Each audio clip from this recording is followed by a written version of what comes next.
वक्त दुखियो आयो वा पांजे प्यार ते हलूं था सेवाणी सरकार ते। वक्त दुखियो आयो वा पांजे प्यार ते हलूं था सेवाणी सरकार ते। पैया खबर कुछ बेकदुर कंदा जोड़ी असांजी जुदा। वक्त दुखियो आयो वा पांजे प्यार ते हलूं था सेवाणी सरकार ते। वक्त दुखियो आयो वा पांजे प्यार ते हलूं था सेवाणी सरकार ते। पैया खबर कुछ बेकदुर कंदा जोड़ी असांजी जुदा। वक्त दुखियो आयो वा पांजे प्यार ते हलूं था सेवाणी सरकार ते।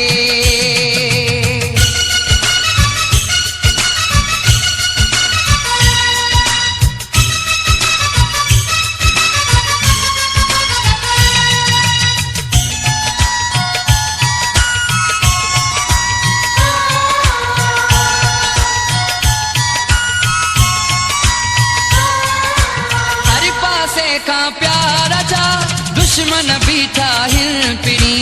जिनके समझो प्या सजन से दुश्मन थया हिन पिड़ी।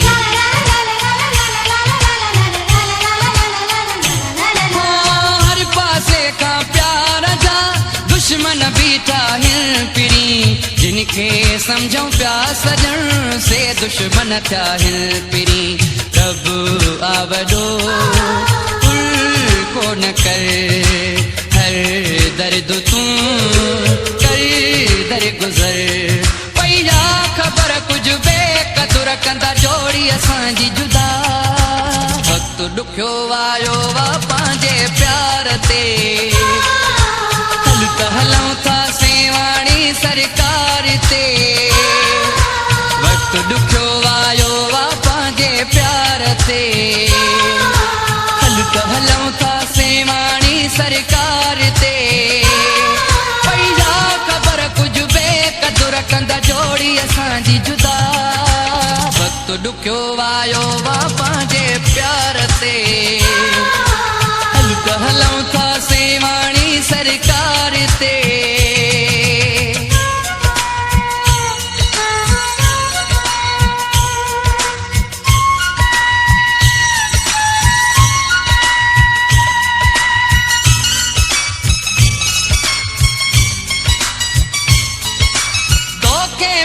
चिनण जले ज़ालिम माण्हू त्यारो हिन। पर सेवाणी आ सखी पंहिंजा बेड़ा पार हिन।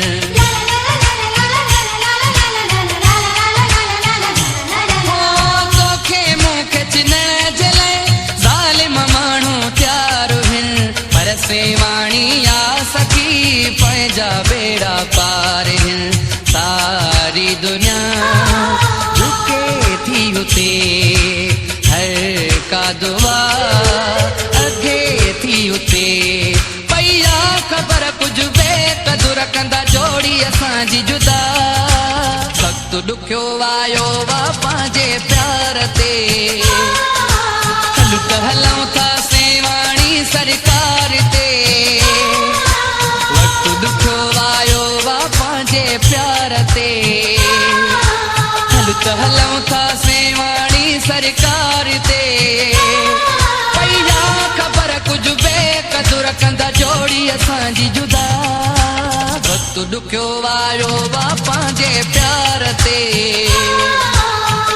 हलूं था सेवाणी सरकार ते।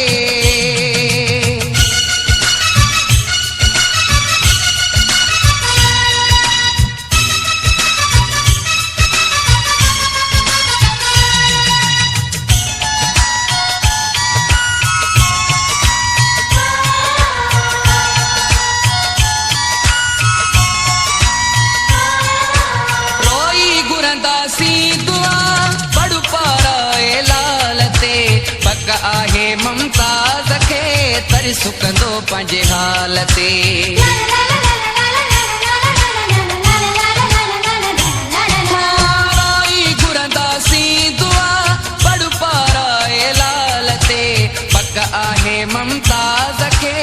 दिल सुकंदो पंहिंजे हाल ते गमगीन हूं खुशी थी अचूं झोलियूं भरे मोटी अचूं पई आ ख़बर कुझु बेक़दुर कंदा जोड़ी असांजी जुदा वक़्तु ॾुखियो आयो वा पंहिंजे प्यार ते हल त हलूं था सेवाणी सरकार ते वक़्तु ॾुखियो आयो वा पंहिंजे प्यार ते हल त हलूं था सेवाणी सरकार ते पई आ ख़बर कुझु बेक़दुर कंदा जोड़ी असांजी जुदा वक़्तु ॾुखियो आयो वा पंहिंजे प्यार ते हल त हलूं था सेवाणी सरकार ते वक़्तु ॾुखियो आयो वा पंहिंजे प्यार